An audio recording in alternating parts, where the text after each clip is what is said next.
What if I told you that the great American dream of home ownership was forged not from money or laws, but from dirt, moss, and the simple skill of wielding an axe? When settlers arrived in the Wild West, they did not find ready-made cities or building supply stores.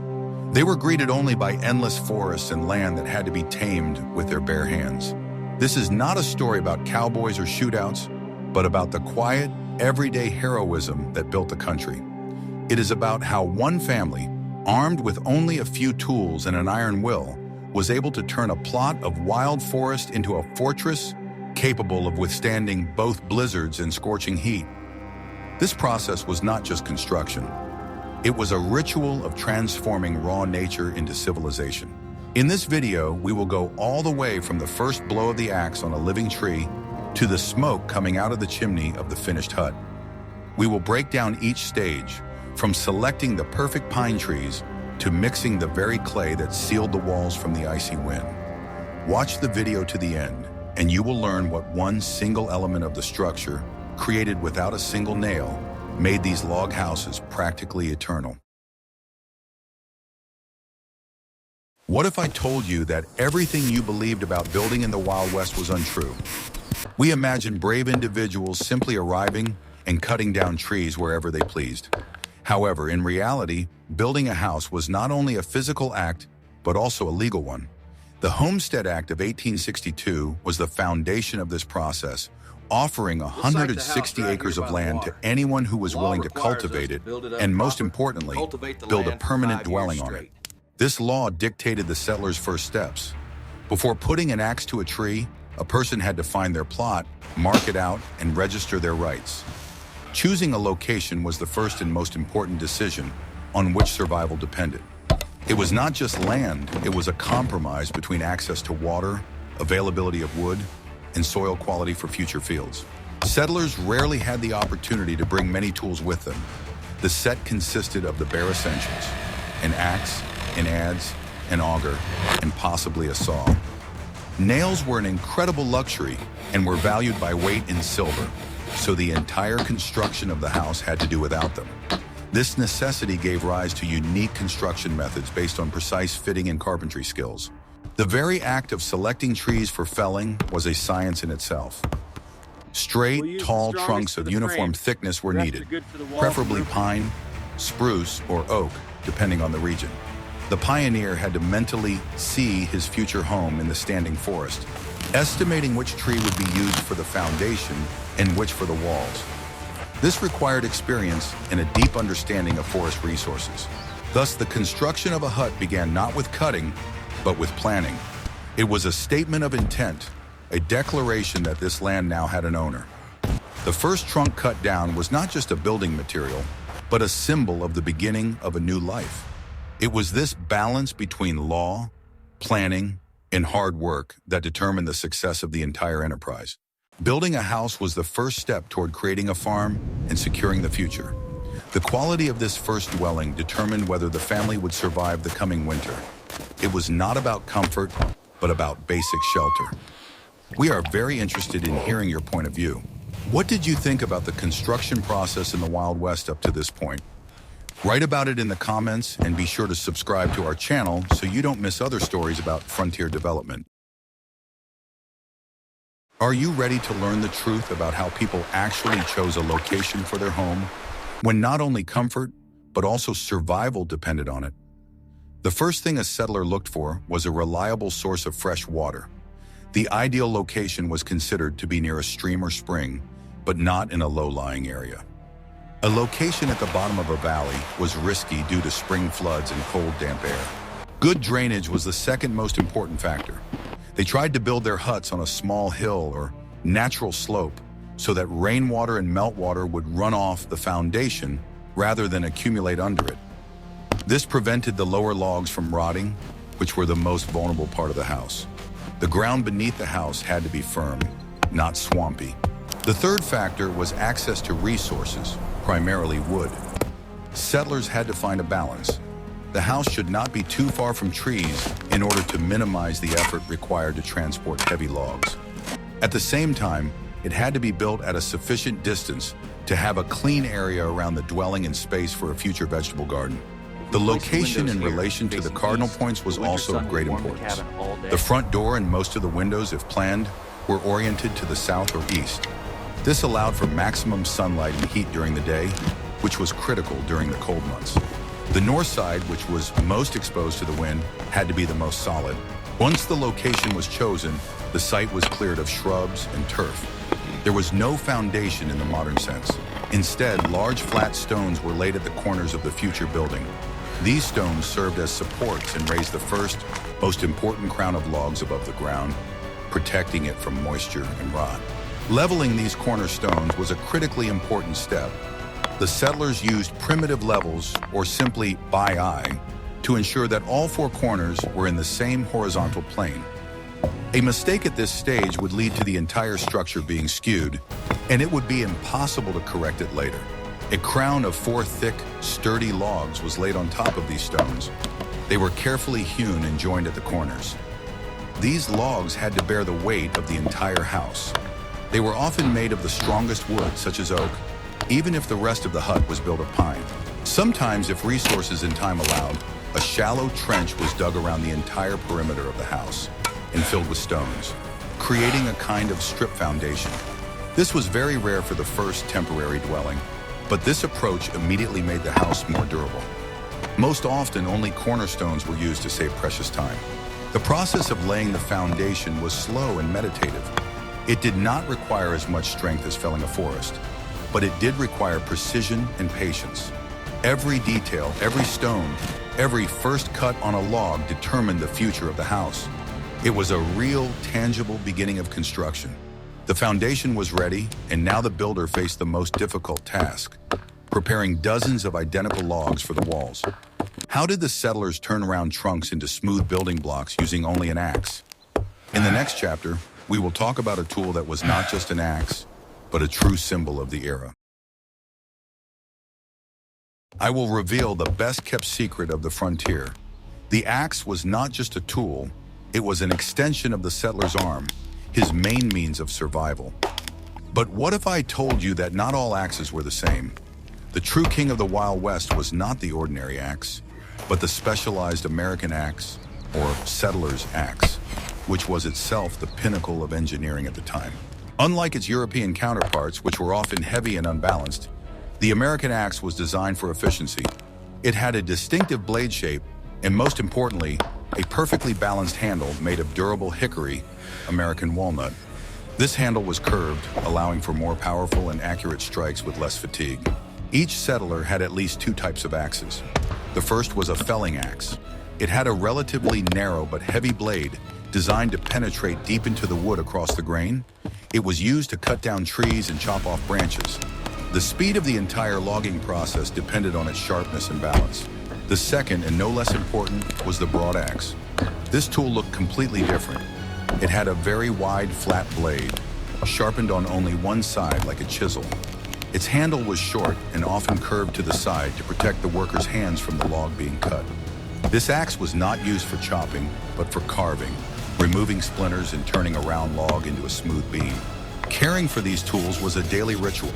Settlers spent hours sharpening their blades. Special whetstones were used for this purpose. A blunt axe was not only ineffective, it was dangerous, as it could slip off the wood. The sharpness of the blade was a matter of productivity and safety. Mastery of the axe determined the quality of the future house. An experienced woodcutter could fell a tree in a precisely specified place to facilitate its further transportation. And an experienced carpenter could level a log with just a chisel, as if it had been passed through a modern machine. These skills were passed down from generation to generation. Axe handles were almost never bought. They were made by hand.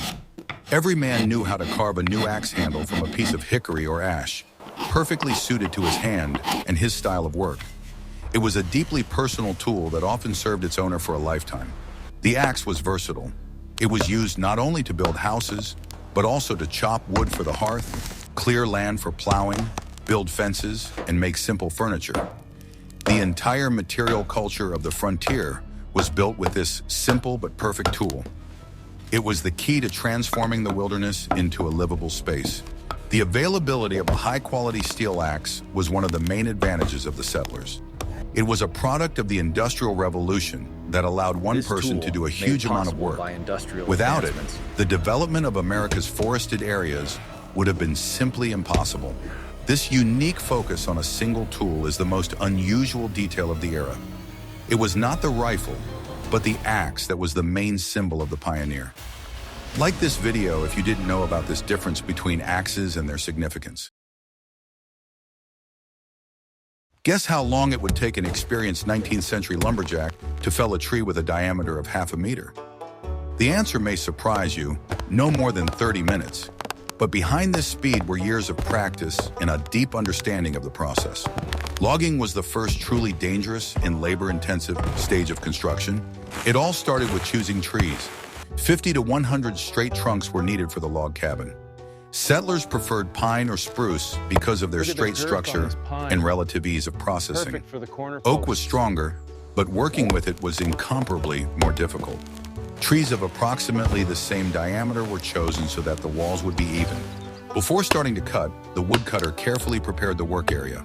He cleared the shrubs and small branches around the trunk to ensure he had enough space to maneuver, and more importantly, a way to retreat. This simple safety rule was one of the first things beginners learned. The felling technique itself required precision. On the side where the tree was to fall, a horizontal undercut was made. Then slightly above it, a second diagonal cut was made. The wedge of wood cut in this way determined the direction of the fall. This was the most critical moment, requiring a keen eye. After that, the woodcutter moved to the opposite side of the tree. There he made the main felling cut, which was slightly higher than the top of the first wedge. When the axe penetrated the trunk, the tree began to crackle characteristically. This was a signal to be ready to move away quickly. As soon as the tree began to fall, the worker quickly moved to the side and back, but never ran straight away from the trunk. He watched the falling crown, as it could contain dry, broken branches that fell separately and were unpredictable. These branches were called widowmakers and were one of the main causes of accidents. Once the tree was on the ground, the next stage began, cutting off the branches. The trunk was cleared of branches along its entire length, again using a felling axe. It was monotonous but necessary work. The finished whip was then sawn or chopped into logs of the required length, measured logs. The length of the logs depended on the size of the future house. A standard hut rarely exceeded 16 feet, about 5 meters in length, as longer logs were too heavy to lift. All the logs for the walls were prepared at once, in one place, before moving on to the next stage. This process was repeated dozens of times. The settler spent several weeks in the forest, and the result of his labor was a growing mountain of identical logs, neatly stacked on the site of the future house. It was hard, exhausting work that required endurance and perseverance. Which skill do you think was more important for this work? Physical strength or precise calculation? In the next chapter, we will see how these rough, round logs were turned into neat building beams. Once the required number of logs had been felled and delivered to the construction site, the stage began that transformed the wild forest into neat building material. This was the art of hewing. For a simple and quick hut, the logs could be used round, stacking them on top of each other in a bowl. But for a higher quality, warmer, and more durable house, the logs had to be made flat.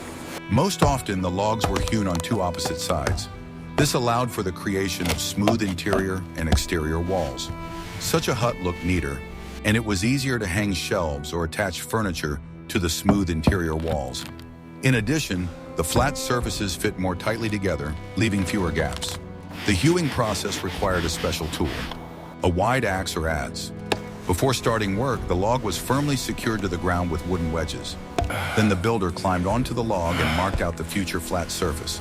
A simple but ingenious technique was used for this. A cord rubbed with chalk or charcoal.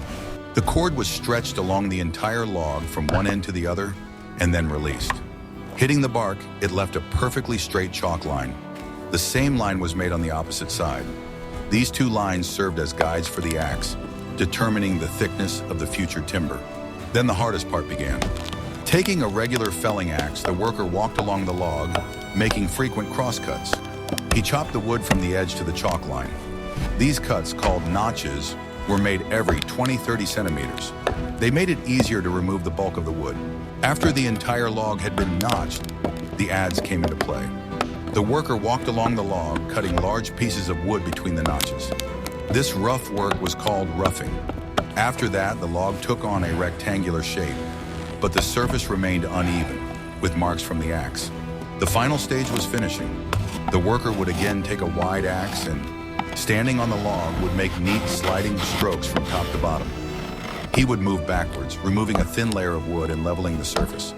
In the hands of a master, the adze left a characteristic, slightly wavy pattern, which is so highly valued in old houses today.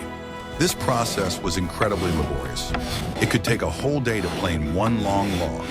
The entire area around was covered with mountains of wood chips. These chips, by the way, did not go to waste. They were collected and used for kindling, as bedding, or to fill gaps. For floors and ceiling beams, logs were often split into boards or planks. This was done either by the same method of hewing or with a long two-handed saw. Two workers, one standing on the log and the other below in a specially dug pit, sawed the log lengthwise. The hewn logs were not just more beautiful, they provided a tighter fit, which was critical for heat retention. This heavy, monotonous work was a direct investment in the future comfort and survival of the family during harsh winters. What if I showed you how houses were built that still stand today, without a single nail, screw, metal fastener, or cement? At first glance, it seems impossible, but that's how the first settlers on the frontier built. Their secret was not magic, but engineering in the corners. The corner was the heart of the log house, the place where the house either stood for centuries or fell apart from the first hurricane. After the logs were hewn and cut to length, the most important stage of the entire construction began. The assembly of the log house, or, as the carpenters said, the laying of the crowns. Each crown is a horizontal row of logs laid around the perimeter of the future house. The crowns were laid on top of each other, like rings in a giant wooden pyramid, forming walls that grew taller every day. However, simply laying them on top of each other was not enough. If the logs simply lay on top of each other, the house would collapse at the first gust of wind or under its own weight. To prevent this from happening, each log was firmly joined at the corners, where the walls intersected. And this is where the art known as corner lock or notching began. This technique was older than the United States itself. It was brought to the West by settlers from Scandinavia, Germany, and Eastern Europe, where the tradition of log cabin construction went back centuries. Each craftsman had his own style, his own shape of lock, but the goal was the same: to achieve a perfect connection that would hold the house together without any nails. The oldest and simplest version was called bowl or oblo. A semicircular notch or bowl was cut into the top of one log, into which the next log was placed perpendicularly. The edges of the bowl were adjusted so that one log tightly embraced the other, preventing water from seeping inside. This method was quick to implement, but it had its drawbacks. The ends of the logs protruded beyond the walls and began to rot over time, and the structure itself did not retain heat well. Settlers in the Wild West, faced with a harsher climate and constant winds, began to use improved types of joints, more precise, tighter, and more durable. The most famous of these was the dovetail notch and its simpler variant, the V-notch. These joints required precision work, but the reward was an almost monolithic structure where each log became part of a single living organism. The dovetail notch is one of the most beautiful and well-designed joints. A trapezoidal tenon resembling a swallow's spread tail was cut at the ends of each log. An identical groove was made in the perpendicular log. When the logs were joined, the spike entered the groove with little effort, wedging itself under its own weight. The higher the wall rose, the tighter all the crowns came together, turning into a single mass. This lock was self-tightening. The load did not weaken, but on the contrary, strengthened the connection. The work of creating such a lock required exceptional skill. First, the carpenter marked the contours of the future tenon with a charcoal stick or a sharp knife. Then he made cuts with a saw, carefully knocking out the excess wood with an axe and a chisel. Each corner was adjusted individually by hand. Mistakes were not forgiven. If the cut was too deep, the gap would become a bridge for cold air. If it was too shallow, the log would not fit and would warp the entire wall. Experienced craftsmen could determine the correct tightness by the sound. When two logs came together, there was a dull, confident thud, as if the wood itself was sitting in place. The V-shaped notch was a little simpler, but worked on the same principle. A V-shaped ridge was cut into the top of the lower log, and a groove of the same shape was cut into the bottom of the upper log. When laid, they came together like two wedges. This shape not only ensured a tight fit, but also directed water flow outward, preventing moisture from lingering in the corners. In addition, the V-shaped notch was less dependent on wood shrinkage and was better suited for beginners learning the craft on the frontier. The process of laying the crowns was slow, requiring patience and strength. Each log was first lifted onto the wall dry, simply to see where it would lie. The future notches were marked in place, then the log was lowered back to the ground, the joints were cut, and it was lifted again. This was done by hand, using simple levers, runners, and inclined poles. So-called skids. Sometimes they worked in pairs or threes, lifting heavy logs to chest level and then rolling them onto the wall. It was hard work, but it brought the family and neighbors together. Building a house on the frontier was almost always a communal endeavor. After laying each crown, the horizontal level was checked, the corners were aligned, and the voids were filled with tree bark or moss. The crowns were joined not only at the corners, wooden pins, dowels, were often inserted between them to prevent displacement. This created a strong, flexible frame that could move slightly during shrinkage without collapsing. It was these corner locks, invisible to the eye, hidden in the body of the house, that were the glue that held the entire structure together.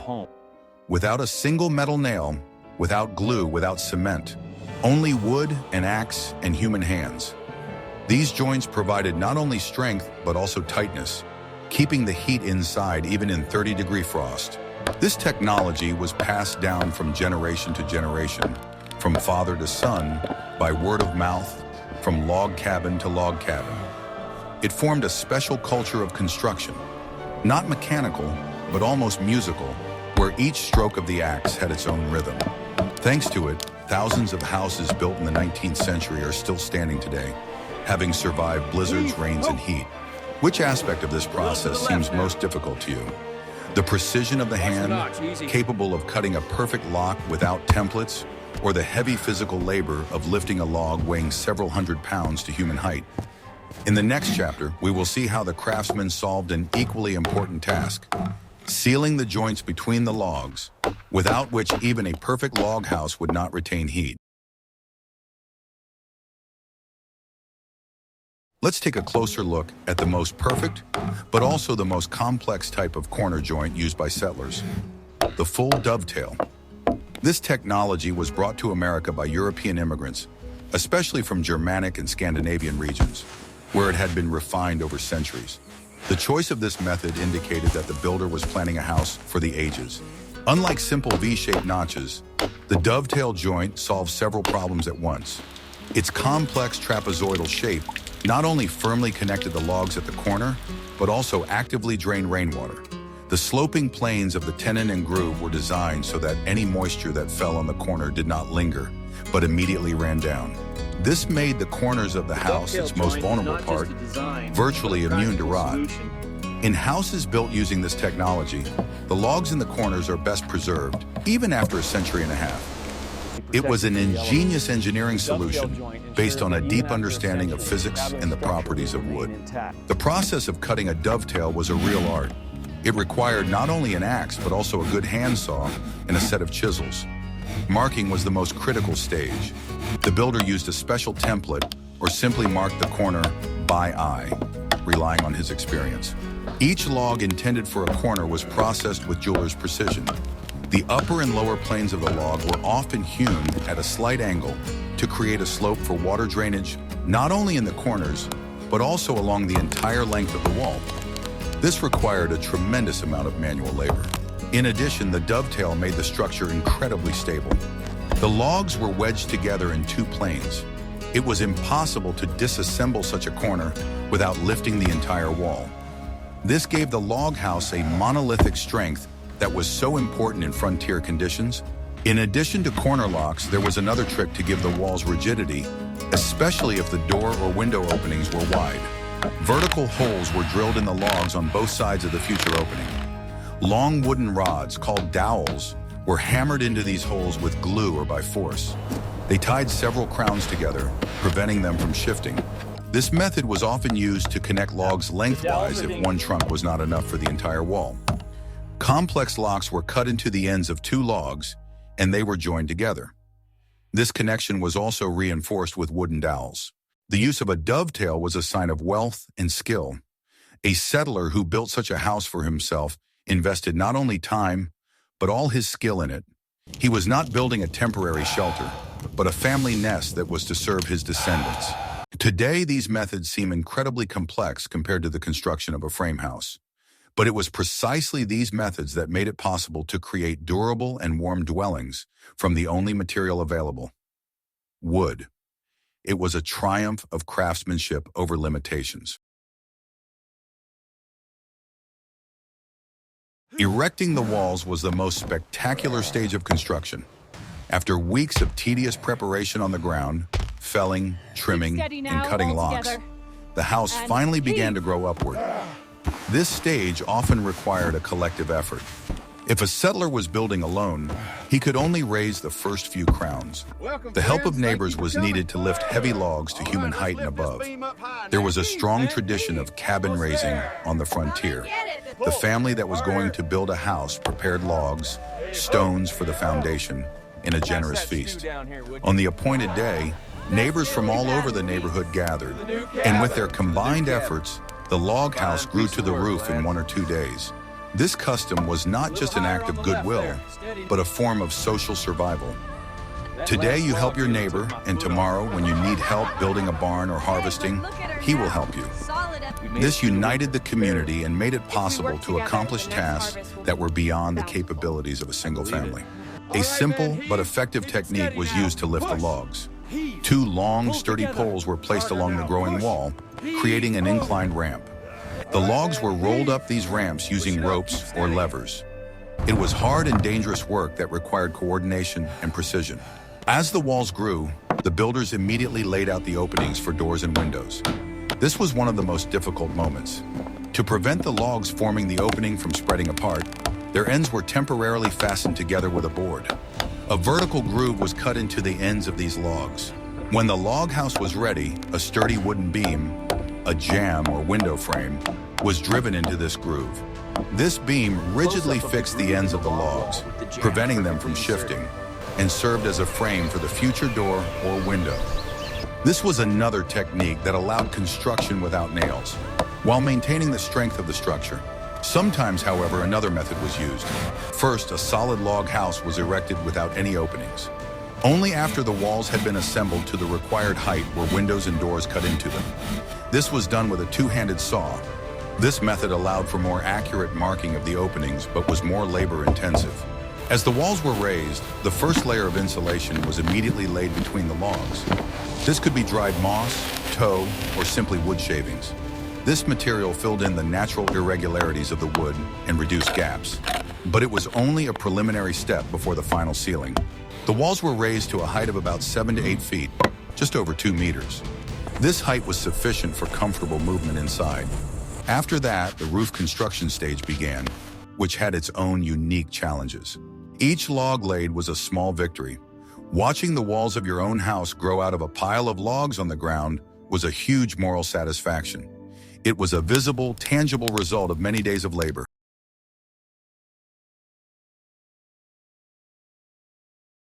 Building the roof was no less difficult and responsible a task than building the walls.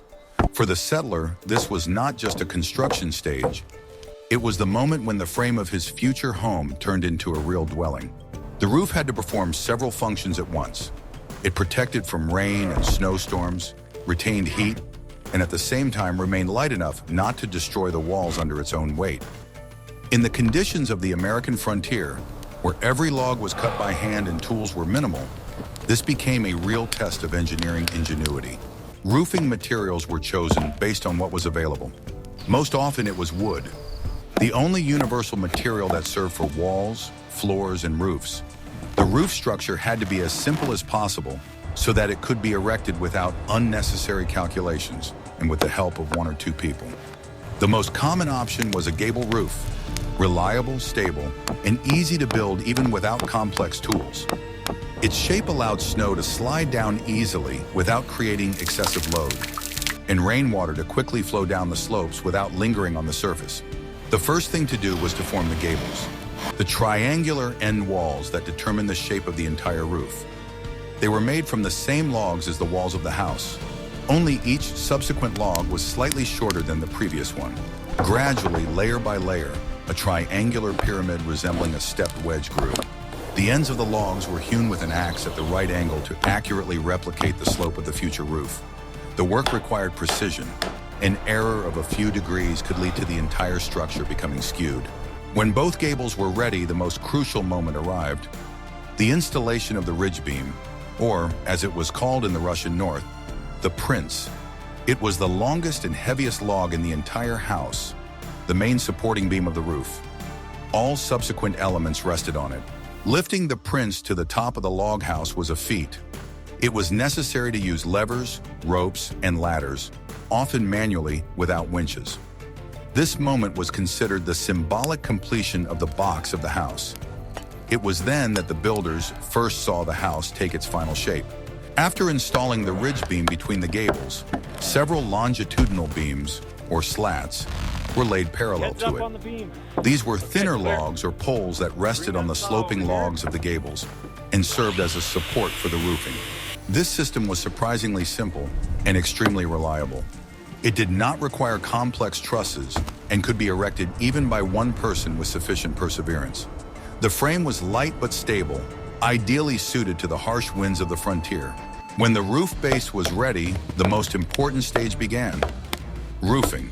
Everything depended on it: the warmth, dryness, and durability of the house. In wooded areas, the most accessible and high-quality material was shingles, or wood chips. Long, thin strips of wood that settlers chipped off logs by hand. Special tools were used for this purpose: knives with long blades and ring mallets. They worked slowly and carefully, making sure that the wood fibers were not damaged. Only then would the shingles not absorb moisture and allow water to flow freely downwards. The choice of wood species played a key role. Cedar, pine, and oak were best suited. They combined strength, flexibility, and resistance to decay. Cedar, especially red cedar, was considered ideal: light, fragrant, and almost immune to mold.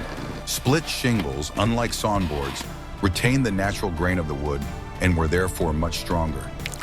Water did not penetrate deep into the wood, but slid off the surface as if it were smooth bark. The process of laying the shingles was painstaking and required attention to detail.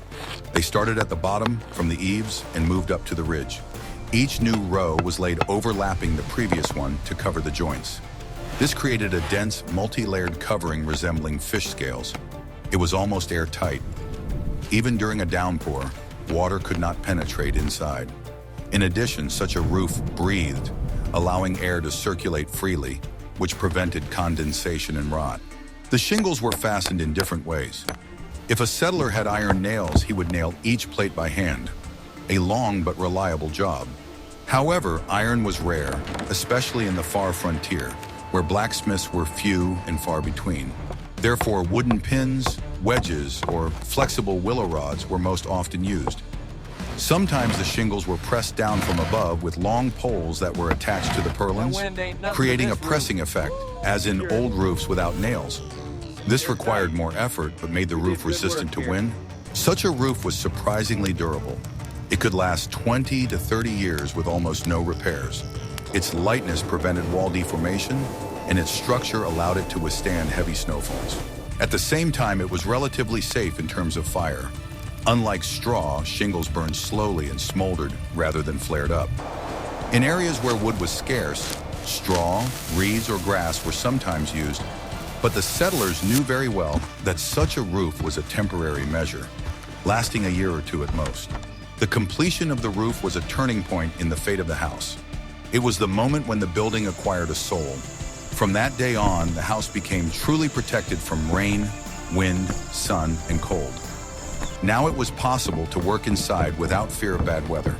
It was after the roof was installed that the family usually moved in. Even if there was no floor, windows, or doors, they were under their own roof. For the settler, this meant one thing: He had conquered nature. Many placed a symbolic bunch of grass or a branch above the ridge, a sign of completion and gratitude to the earth. The roof was more than just an architectural detail. It symbolized shelter, hope, and human perseverance. When the last shingle was laid, the house came to life, ready to withstand whatever the harsh frontier had in store. Even the most skillfully built house of hewn logs with perfect dovetails was not monolithic. There were inevitable gaps and cracks between the logs. In dry weather, they were barely noticeable, but in winter, icy winds penetrated through them, and during rain, moisture. The final step in transforming a log cabin into a warm dwelling was sealing, known as chinking or caulking. This process consisted of 2 stages. The first stage, chinking, involved filling the large gaps between the logs. Any available elastic material was used for this purpose. Dried moss collected in the forest was considered ideal. It was elastic, retained heat well, and did not rot. The settler took a wooden spatula or a special tool and tightly packed the moss into the gaps. If the gaps were too large, thin wooden slats or splinters were first inserted into them, and only then were they caulked with moss. The goal was to create a resilient, filling gasket around the entire perimeter of the house, both inside and outside. But moss alone could not protect against rain and wind. It had to be covered with something more durable and water-resistant. This is where the second stage began, daubing or plastering. The settler had to prepare a special mortar from readily available materials. The basis of this mortar was almost always clay. It was dug up on the banks of a stream or in a quarry. Clay was an excellent binder, but in its pure form it cracked when it dried. To make the mortar strong and elastic, reinforcing and binding components were added to the clay. Sand was most often used as a filler. The correct proportion of clay and sand produced a strong, non-cracking mortar. For additional strength and elasticity, grass, straw, or even simply crushed dry leaves were added to the mixture. Sometimes lime was added to the mortar if it could be obtained, which made it almost as strong as modern cement. This mortar, essentially a primitive adobe, was carefully mixed, adding water until a thick plastic mass was obtained. Then this mass was carefully applied, either by hand or with a trowel, to cover the gaps above the moss. The clay adhered tightly to the wood and moss, creating a sealed, airtight seam. This process was long and messy, but absolutely necessary. After drying, the clay coating became hard as stone. It sealed the house securely. The walls of the hut took on a distinctive appearance, dark logs separated by light strips of mortar. This double barrier of moss and clay was incredibly effective. The moss provided insulation and elasticity, while the clay protected against wind and water. Such a house became warm and cozy. Inside the house, the final touch was often the construction of a hearth or fireplace. It was laid out of wild stone, fastened with the same clay mixture. The fireplace served both for heating and cooking. The chimney was also led through the roof, carefully insulating it from wooden structures with clay and stones. We have come all the way from the wild forest to the finished house. We have seen how simple materials, wood, stone, moss, and clay, were used to create a reliable dwelling. Every stage of this process, from felling a tree to sealing the last crack, was filled with hard work, skill, and a deep understanding of nature. The log cabin was not just a building, it was a symbol of independence, the result of the titanic efforts of one family and the main point of support in the exploration of a new world.